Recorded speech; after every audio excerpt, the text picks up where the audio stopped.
une délégation de panafricains a été reçue par le chef de l'État au palais de Koulouba. Elle est allée lui remettre un manifeste pour un nouveau panafricanisme avec à sa tête, à la tête de cette délégation, le député Guy Marius Sagna. Vous le connaissez pour sa verve, parfois très tranchante sur les questions de panafricanisme. Au chef de l'État, il a remis ce document, un manifeste pour un nouveau panafricanisme. Le président du Faso qui dira qu'il faut que chaque Africain choisisse maintenant son camp. Je vous propose maintenant d'écouter tour à tour Guy Marius Sagna et le capitaine Ibrahim Traoré. Un manifeste a été élaboré. Donc, c'est le résumé de ce manifeste que je vais vous présenter pour ne pas trop abuser de votre temps, que nous savons très précieux. Et nous sommes heureux et satisfaits de comment vous gérez ce temps à servir exclusivement le peuple du Faso, les peuples de l'AES, les peuples tout simplement de l'Afrique. Résumé du manifeste de la jeunesse africaine pour un nouveau panafricanisme.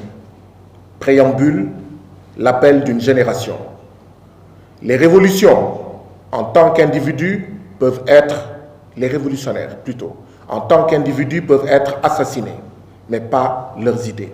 Je viens de citer le camarade président Thomas Sankara. Nous, jeunesse d'Afrique, héritiers des rêves et des luttes de nos prédécesseurs, nous nous levons pour affirmer notre engagement envers un nouveau panafricanisme.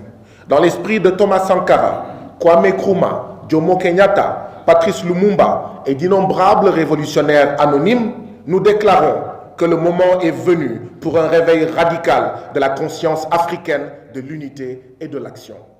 Ce manifeste n'est pas un document d'intention, c'est une déclaration de mouvement. Il est né de l'urgence de notre époque.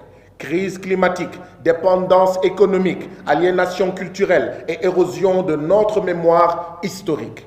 Nous refusons d'être de simples témoins, de passifs spectateurs.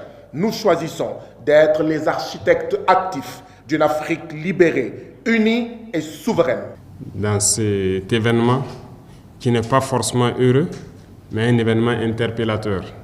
Et je pense que vous avez donné du sien pour que ce soit un succès. Cette université qui a été organisée n'est que la petite partie de ce que nous souhaitons voir en Afrique. Je pense qu'aujourd'hui, tout le monde doit comprendre que l'ordre mondial, comme vous l'avez si bien dit, il n'y a que deux camps. Et chacun devra choisir son camp. Ceux qui prétendent être neutres, soit n'ont absolument rien compris, ou ont peut-être le cerveau éteint. Il faut le dire clairement. Il n'y a pas de neutralité possible. Il y a les oppresseurs et il y a les opprimés. Et en tant que révolutionnaire, un révolutionnaire aime tous les peuples. La preuve, ils sont nombreux à venir d'autres continents pour appuyer, pour nous aider dans ce combat. Parce que toute personne qui aspire, tous les peuples qui aspirent à cette liberté, à ce développement, à cette harmonie, à cette union que nous voulons entre les peuples du monde, sont unis par les liens de la révolution.